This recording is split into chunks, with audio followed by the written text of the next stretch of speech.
পাহাড়ের অবস্থা ভালো, এখন কোনো সমস্যা নেই। পাহাড়ের অবস্থা এখন সবাই একসাথে কথা বলো, আমি কিভাবে কথা বলবো? এখন পাহাড়ের অবস্থা শান্ত, এখন মোটামুটি কোনো সমস্যা নেই।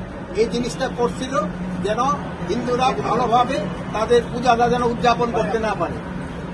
এই পূজাটা হলো একটা ধর্মীয় অনুষ্ঠান এবং এটা একটা ভাব গম্ভীর্যের সাথে করার কথা, এবং তারা যেন এটা যেন ভালোভাবে না করতে পারে, এইটাও ছিল কিছু কিছু লোকের উদ্দেশ্য। এটাই তারা করার চেষ্টা করতে, বাট তারা সফল মানে কারা চেষ্টা করছিল, কি ব্যবস্থা করার চেষ্টা করতে।